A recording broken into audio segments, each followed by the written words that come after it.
నమస్కారం, మీరు చూస్తున్నారు time 24x7 TV.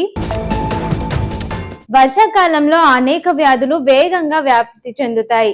Malaria, dengue, chicken గున్యా లేదా కండ్ల కలక వంటి వ్యాధులు ఎక్కువగా ఇబ్బంది పెడుతూ ఉంటాయి. అయితే వర్షాకాలంలో వైరల్ జ్వరాలు కూడా సర్వసాధారణం అయిపోయింది.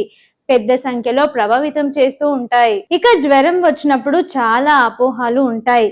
అలాంటి వాటిలో జ్వరం వస్తే స్నానం చేయకూడదు అనేది కూడా ఒకటి. వర్షాకాలం మొదలైంది.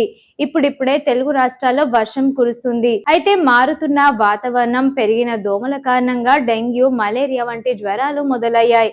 దీంతో పాటు చాలా మంది వైరల్, టైఫాయిడ్ ఫీవర్లతో బాధపడుతున్నారు. మన శరీరంలో ఏదైనా ఇన్ఫెక్షన్ ఉన్నప్పుడు జ్వరం వస్తుంది. కొన్నిసార్లు జ్వరంతో పాటు చలిగా కూడా అనిపిస్తుంది. జ్వరం వల్ల శరీరం వేడెక్కుతుంది. అయితే జ్వరం వచ్చినప్పుడు స్నానం చేయకూడదు అనేది చాలా మందిలో ఉన్న ఒక అపోహ.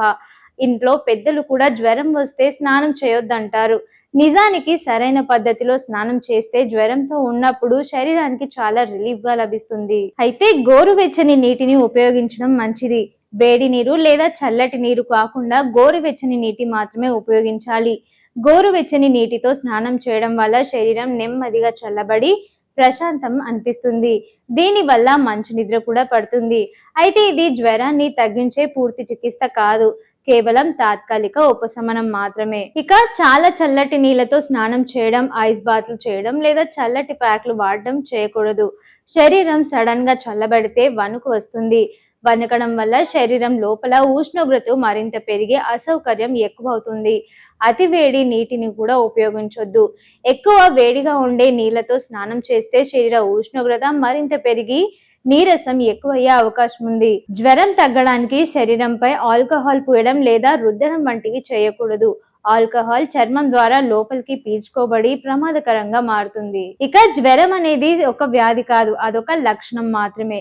సాధారణంగా వైరల్ లేదా బ్యాక్టీరియల్ ఇన్ఫెక్షన్ వల్ల జ్వరం వస్తుంది. కాబట్టి జ్వరానికి అసలు కారణం ఏంటో తెలుసుకొని దానికి తగిన చికిత్స తీసుకోవడం మొదటి ప్రాధాన్యత. ఇక డాక్టర్ సూచించిన మందులతో పాటు ఎక్కువ లిక్విడ్స్ తాగుతూ ఉండాలి. నీరు, మజ్జిగ, కొబ్బరి నీరు, సూప్స్ వంటివి తీసుకోవాలి.